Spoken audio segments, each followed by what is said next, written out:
भीड़, शोर, भागदौड़, जिम्मेदारियां।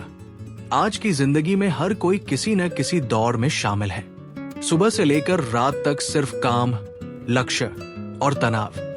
ऐसे में भक्ति यानी भगवान को याद करना एक सपना बनकर रह गई है। लोग कहते हैं समय नहीं है, इतना थक जाते हैं कि ध्यान लगाने की ताकत नहीं बचती।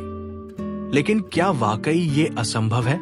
क्या हम अपने काम के साथ साथ ईश्वर को नहीं याद कर सकते? सदियों पहले संत कबीरदास ने इसी सवाल का जवाब अपने जीवन से दिया। बिना किसी किताब या भाषण के, सिर्फ अपने कर्म और सोच से। वे न तो महलों में रहते थे, न उनके पास कोई बड़ा मंच था। वे एक सादगी भरे इंसान थे। कपड़े बुनते थे, दिन भर करघे पर काम करते थे, लेकिन उनका मन हर समय ईश्वर के नाम में डूबा रहता था। कहानी तब शुरू होती है जब एक जिज्ञासु व्यक्ति, जो स्वयं भी भगवान को खोज रहा था, संत कबीर के पास पहुंचा। उसने देखा कि कबीरदास तो दिन भर करघे पर झुके कपड़ा बुनते रहते हैं। उसकी आंखों में सवाल था, ये तो भक्त कहलाते हैं, पर ये तो दिन रात काम में लगे रहते हैं। तो फिर भक्ति कहाँ है? उसने सीधे पूछा। कबीर जी, आप कहते हैं आप ईश्वर के भक्त हैं, लेकिन मैं तो आपको हमेशा कपड़ा बुनते हुए ही देखता हूं। फिर भक्ति कब करते हैं आप? कबीर मुस्कुराए। उस मुस्कान में अहंकार नहीं, बल्कि करुणा थी। जैसे कोई अनुभवी गुरु अपने शिष्य को उसकी पहली उलझन समझा रहा हो। उन्होंने कहा, आओ तुम्हें इसका उत्तर देता हूं। लेकिन चलते हुए वो दोनों पैदल चलने लगे। रास्ता शांत था, हवा में हल्की ठंडक थी। अचानक उन्होंने देखा, एक औरत पनघट से लौट रही थी। उसके सिर पर पानी से भरा हुआ घड़ा था। वो मस्ती में झूमती हुई कोई लोकगीत गा रही थी। उसका चेहरा खिल रहा था, और ध्यान देने वाली बात यह थी, घड़ा पूरी तरह संतुलन में था। न पानी छलका, न घड़ा डगमगाया, न उसके गाने में कोई रुकावट आई। कबीर वहीं रुक गए। उन्होंने उस दृश्य की ओर इशारा करते हुए कहा, देखो उस स्त्री को, उसके सिर पर घड़ा है, भारी और पानी से भरा हुआ। उसके पैर पगडंडी पर है, ध्यान रास्ते पर है ताकि वो गिरे नहीं। और फिर भी देखो वो गा रही है, आनंद में है।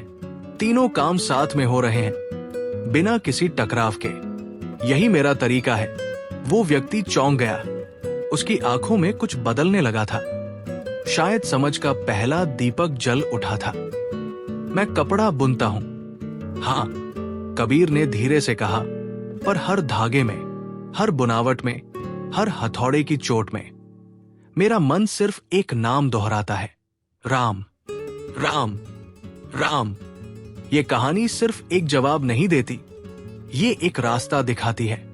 कबीरदास हमें सिखाते हैं कि सच्ची भक्ति कोई अलग कार्य नहीं होती, जिसे करने के लिए बाकी जिम्मेदारियां छोड़नी पड़े। सच्ची भक्ति वो होती है जो हर काम में, हर सांस में समाई हो। उनके लिए करघा मंदिर था, सूत उनकी माला था, और बुनाई उनका जप। इस कहानी से हमें क्या सीख मिलती है? हमें ये समझने की जरूरत है कि जीवन में केवल पैसा कमाना या केवल पूजा करना ही काफी नहीं है। अगर हम सिर्फ दौड़ते रहेंगे तो शांति खो देंगे, और अगर हम सिर्फ साधना में लग जाएंगे तो जीवन के कर्तव्य अधूरे रह जाएंगे। असली रहस्य है संतुलन। हम भी उस महिला की तरह हो सकते हैं जो घड़े को संभालती है, रास्ते पर ध्यान देती है, और फिर भी गीत गाती है।